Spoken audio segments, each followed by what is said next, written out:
House case 96/23 आज उस case में एक्यूज पर्संस की तरफ से फाइल की गई प्री 109 के हवाले से और कॉमन इंटेंशन के हवाले से इमरान खान साहब जो है वो चार्ज हो रहे हैं, लिंक कर रहे हैं, एविडेंसेस कलेक्ट हो गई हैं और उनकी गिरफ्तारी जो है वो ना सिर्फ दरकार है और मुझे नजर आता है कि ये बेल का केस नहीं है। जैसे वो गिरफ्तार होने से पहले उन्होंने, आपको याद होगा कि कैंपेन चलाई थी रेड लाइन के हवाले से। देखें, यहाँ पे गिरफ्तारियां, इल्जामात लगते रहते हैं, लोग प्रोसेस ऑफ लॉ को अडॉप्ट करते हैं। तो मैंने 3.5 साल राना सनाउल्लाह का केस किया, उन्होंने तो कभी ये नहीं कहा था कि फैसलाबाद जाके आप ISI के दफ्तर पे हमला कर देना अगर मेरी बेल ना हुई। Special prosecutor of Jinnah house case 96/23 आज उस केस में एक्यूज पर्संस की तरफ से फाइल की गई प्री रेस्ट बेल जो हैं वो ATC कोर्ट लाहौर में फिक्स थी और उस पर आज जो एक्यूज थे जिसमें इमरान खान, शाह महमूद कुरैशी, असद उमर वगैरह पेश हुए और उसमें हमारी तरफ से इन्वेस्टिगेशन जो पुलिस ने की वो मुकम्मल थी। और मैं यहाँ पे ये बात ज़रूर कहना चाहूँगा कि पुलिस ने बहुत ही मॉडर्न टेक्निक्स को सामने रखते हुए, मॉडर्न डिवाइसेस से कलेक्ट की गई एविडेंस, सेफ सिटी अथॉरिटी की पेश करदा एविडेंस और जो सोशल मीडिया को इस्तेमाल करके इस पूरी की पूरी कैंपेन जो कि इदारों के ख़िलाफ़ चलाई गई थी उसकी कलेक्शन ऑफ एविडेंस और उस पर कपल्ड विद PFSA की रिपोर्ट्स इन्वेस्टिगेशन कंप्लीट थी और जिसमें आज इमरान खान जो एक्यूज हैं इस केस के, उनकी तरफ से उनके वकला ने इस बात पे डेट ली क्योंकि इस केस के अंदर शरीक जो मुल्ज़मान थे, जो को एक्यूज थे, उनकी बेल्स क्योंकि जो जज साहब एजाज बुटर साहब ने ग्रांट की थी या खारिज की थी, डिसाइड की थी, तो वो जज साहब ड्यू टू समर वेकेशंस वो छुट्टियों पर चले गए हैं, तो इस वजह से वो इस मौजूदा अदालत में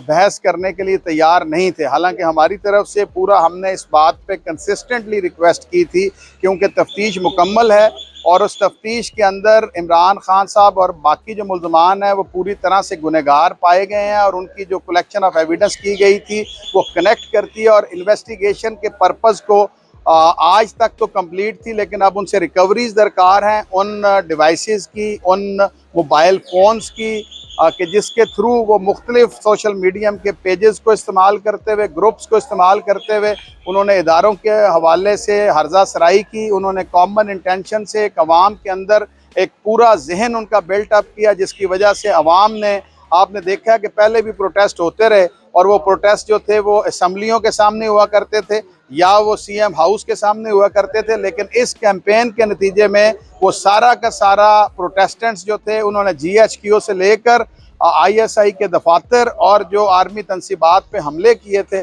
उस हवाले से उन्होंने ये सारा का सारा प्लान किया हुआ जो उनका मंसूबा था वो उसमें कामयाब हुए। तो इस वक्त अब प्रोसिक्यूशन को कंप्लीट करने के लिए, उनके एविडेंस कलेक्ट करने के लिए उनकी कस्टडी दरकार थी, जो हम रिक्वेस्ट कर रहे हैं कि उनकी बेल कैंसिल की जाए और उनकी कस्टडी पुलिस इन्वेस्टिगेशन के हवाले की जाए ताकि जो उनकी बाकी कलेक्शन ऑफ एविडेंस है वो हो सके और अदालत जो है वो इंसाफ पर मबनी फैसला कर सके। चेयरमैन PTI के हवाले से एक तो वजाहत कर दीजिएगा, क्या ये JIT की रिपोर्ट है कि वो कसूरवार हैं और कितने मुकदमात में जो है वो कसूरवार पाए गए हैं और अब क्या उनकी गिरफ्तारी मतलूब है? देखिए, बात यह है कि बाकी केसेस का क्योंकि मैं स्पेशल प्रोसिक्यूटर नहीं हूं तो उस पर तो मैं कमेंट नहीं कर सकूंगा, लेकिन जो आज वहां पर बाकी प्रोसिक्यूटर्स भी मौजूद थे तो तफ्तीश वहां मुकम्मल थी और वो तमाम केसेस के अंदर ना सिर्फ गुनहगार हैं। देखें, अब केसेस कोई लिबर्टी में केस हुआ, किसी ने लिबर्टी हमला कर दिया, किसी ने मियाँ वाली में हमला कर दिया, किसी ने सरगोदा में हमला कर दिया, किसी ने GHQ पे हमला कर दिया, लेकिन बेसिक बोन ऑफ कंटेंशन जो इंटेंशन थी वो एक पूरा इदारे के खिलाफ, आपको याद होगा कि जो डर्टी हैरी से लेकर जो कैंपेन स्टार्ट की गई थी जिसमें फिर जनरल फैसल नज़ीर का नाम लिया गया और उसके बाद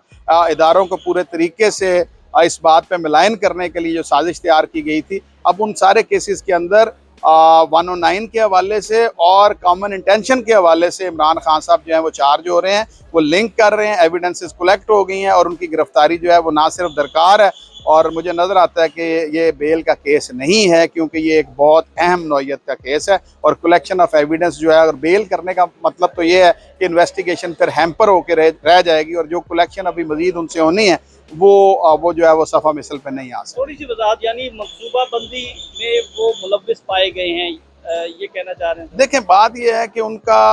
अभी तक जो एविडेंस आई है उस एविडेंस के मुताबिक, जैसे वो गिरफ्तार होने से पहले उन्होंने, आपको याद होगा कि कैंपेन चलाई थी रेड लाइन के हवाले से। देखें, यहाँ पे गिरफ्तारियां, इल्ज़ामात लगते रहते हैं, लोग प्रोसेस ऑफ लॉ को अडॉप्ट करते हैं, लेकिन कभी ये नहीं कहा गया। मैं आपको आपके सामने बात रखता हूँ, मैंने 3.5 साल राना सनाउल्लाह का केस किया, उन्होंने तो कभी ये नहीं कहा था कि फैसलाबाद जाके आप ISI के दफ्तर पे हमला कर देना अगर मेरी बेल ना हुई या मुझे इंसाफ ना मिला। 3.5 साल वो केस उन्होंने पूरे तरीके से अदालत में पेश होकर सामना किया और बाय द एंड वो अदालत ने उनको बरी कर दिया। तो ये जो रेड लाइन के हवाले से जो ये पूरी एक कैंपेन की गई थी, ये सारा उसका नतीजा, और वो एविडेंसेस मौजूद हैं। वो उनके, अगर आप देखें, जो उनके ट्विटर वेरीफाइड अकाउंट्स हैं, उससे वो कैंपेन वो कलेक्ट की गई है। और जो बाकी सोशल मीडियम के हवाले से मुख्तलिफ पेजेस हैं और वो पूरी की पूरी एविडेंसेस हैं, वो रिकॉर्ड का हिस्सा हैं जो कनेक्ट करते हैं उनको इस एलिगेशन के साथ और इन केसेस के साथ। और आप ऑनरेबल कोर्ट से क्या इस्तदा करेंगे कि ये बेल जो चल रही है? हमारी आज भी इस्तदा यही थी और हमारी आइंदा भी इस्तदा ये है कि इनकी ये बेल्स जो हैं